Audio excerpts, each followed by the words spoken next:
All right, ladies and gentlemen, this first problem here, we have Neil's dog eats, I don't know, some amount of kilograms each week, and his cat eats, I don't know, some amount of kilograms of food each week. About how much dog and cat food will they eat in, I don't know how many weeks, but some certain amount of weeks.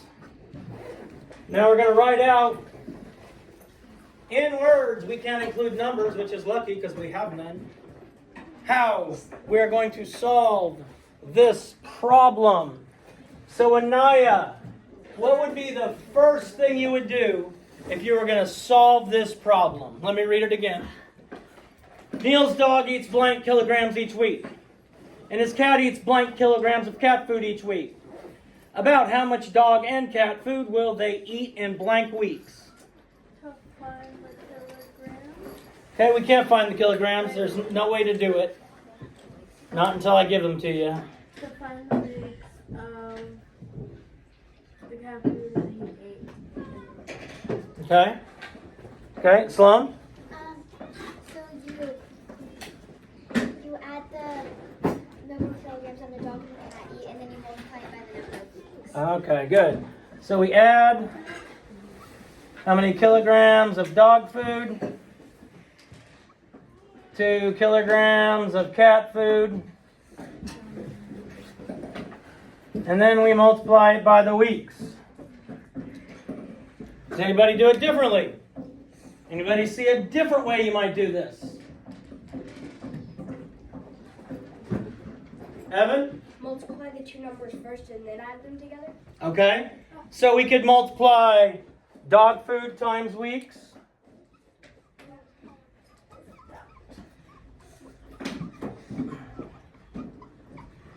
And then add the cat food times weeks.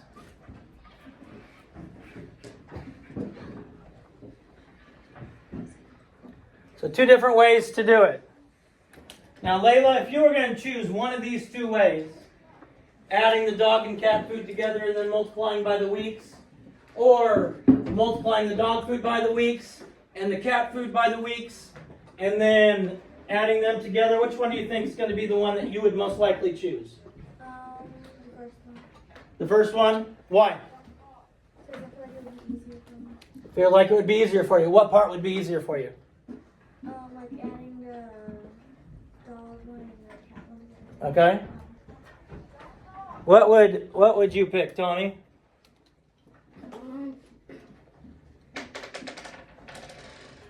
I would do the week and divide the weeks because it shows like how much the dog will eat in a week and then how much the cow will eat in a week and then do the.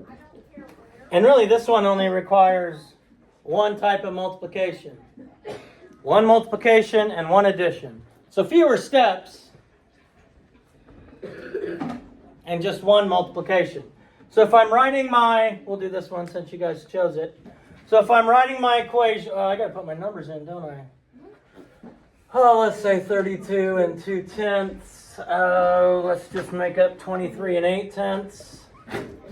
And let's make up, 18 weeks.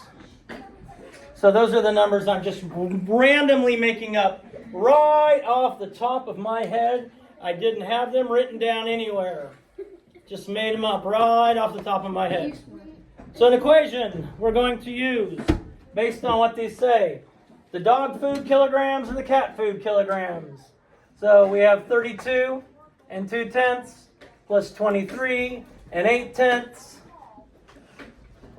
And we're going to multiply that by 18. Now I want to make this easier for me to do. So it says what word in here? There's a word in here I didn't pay attention to the first time. And Abby? About, or if you're in Canada, you'd say about. About how much? About how much? So if I made this 30 plus 20 times 20, 50 times 20, what's 50 times 20? Carry the 1, find the square root. Oh, 1,000. So about 1,000 kilograms in 18 weeks. About 1,000 kilograms in 18 weeks. Hopefully he doesn't buy 18 weeks at a time, because that'd be hard to carry. I'm just saying. I'm just saying.